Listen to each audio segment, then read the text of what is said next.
क्या दुनिया में ईश्वर मौजूद है? एक बार मैंने कॉलेज से ऑटो किया घर जाने को।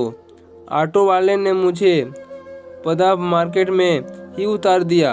बोला, माफ़ करना सर, ऑटो का पेट्रोल ख़त्म हो गया है, आप अंदर से कोई रिक्शा कर लें, पास में ही तो आपका जाना है।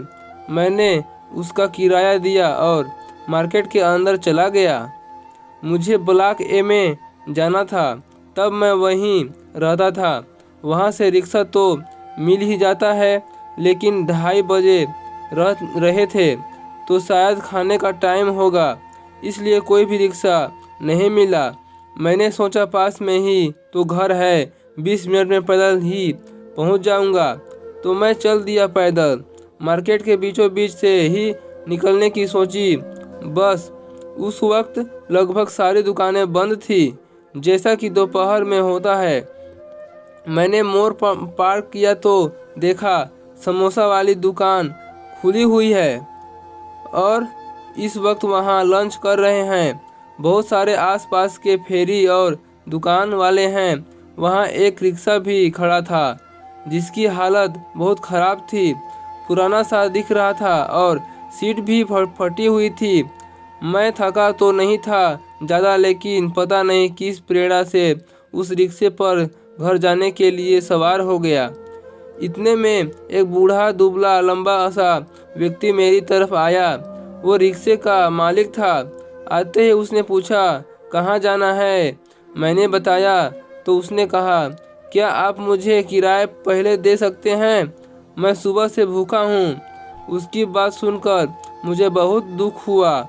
मैंने किराए के 20 रुपये उसे दे दिए। साथ ही जाकर अलग से एक थाली खाना भी खरीद लिया। उसने जल्दी जल्दी में सारा खाना खा लिया, फिर रिक्शा से मुझे लेकर चल दिया। रास्ते में मैंने ही पूछा कि आज कमाई नहीं हुई थी क्या भाई?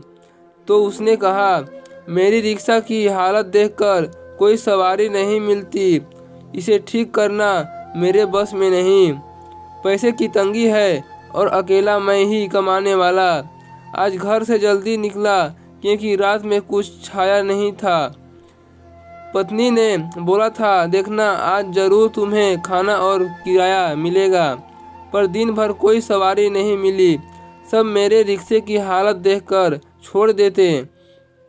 समोसे की दुकान के पास मैं ये सोचकर खड़ा था कि शायद किसी को सवारी की ज़रूरत हो, लेकिन गर्मा गर्म खाने की खुशबू से मन में लालच आ रहा था। सोच रहा था, काश खा पाता प्रभु। और देखो, मेरे भगवान ने मेरी सुन ली। न जाने कब से इस होटल के खाने को तरसता था, मगर खा नहीं पाता था। उसकी बातें सुनकर यही लगा कि शायद ईश्वर ने मुझे इसलिए उसके पास भेजा हो, ताकि उसका भोजन का प्रबंध हो सके। उसकी लीला वही जाने। उस दिन पहली बार ईश्वर को बहुत पास महसूस किया। ईश्वर एक विश्वास है, अंतरात्मा की ज्योति है, सत्य है। ईश्वर हर एक में है और हर एक सुनता भी है। बस हम किसी की मदद कर के उन्हें महसूस कर सकते हैं। आप भी किसी की मदद करके देखिए, बहुत ही सुकून मिलता है। दोस्तों, हमें इस कहानी से क्या प्रेरणा मिलती है, कमेंट बॉक्स में कमेंट करके ज़रूर बताइएगा। और चैनल पर पहली बार आए हैं, चैनल को लाइक शेयर सब्सक्राइब जरूर कीजिए।